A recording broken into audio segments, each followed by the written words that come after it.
सभी को राम राम, बड़ों को प्रणाम। कार्तिक मास की बहुत सुंदर कथा लेकर के आई हूँ।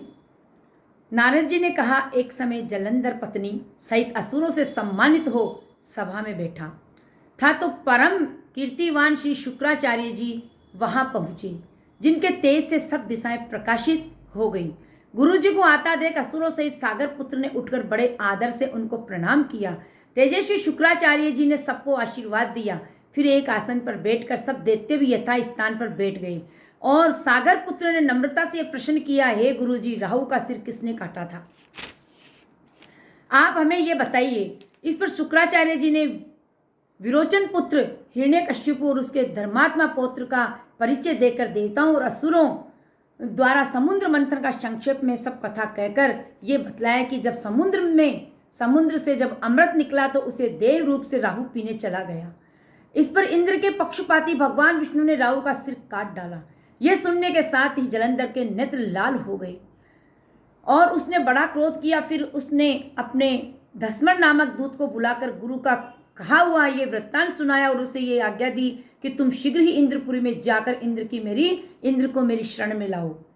धस्मर जलंधर का बड़ा निपुण दूत था। वह शीघ्र ही इंद्र की सुधर्मा नामक सभा में जा पहुंचा और जलंधर के शब्दों में कहा, हे देवता धम, तुमने समुद्र को क्यों मथा और मेरे पिता के सब रत्नों को क्यों ले लिया? ऐसा करके तुमने अच्छा नहीं किया। यदि तू अपना भला चाहता है तो तू अब सब रत्नों सहित देवताओं के साथ मेरी शरण में आ, अन्यथा ये सुरादम में सत्य कहता हूं कि तेरा राज्य ध्वंस हो जाएगा। इस पर इंद्र बहुत विस्मित हुआ और कहने लगा, पहले सागर ने मेरे भय से सब पर्वतों को अपनी कुक्षी में क्यों स्थान दिया और मेरे शत्रु दैत्यों की क्यों रक्षा की?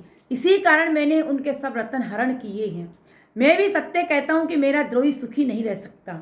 इंद्र की बात सुनकर वह दूत शीघ्र ही जलंधर के पास आया और सब बातें उसे कह सुनाई, जिन्हें सुनते ही वह दैत्य मारे क्रोध के अपने होठ काटने लगा और देवताओं को जीतने लगा। उसने उद्योग आरंभ किया और फिर तो सब दिशाओं तक पाताल से करोड़ों दैत्य उसके पास पहुंच गए।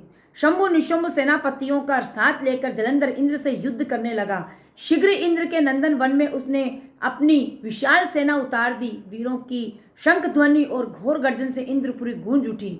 अमरावती छोड़ देवता उनसे युद्ध करने लगे। भयानक मार काट हुई। दोनों पक्षों के आचार्य अपने अपने मृतकों को जिलाने के लगे।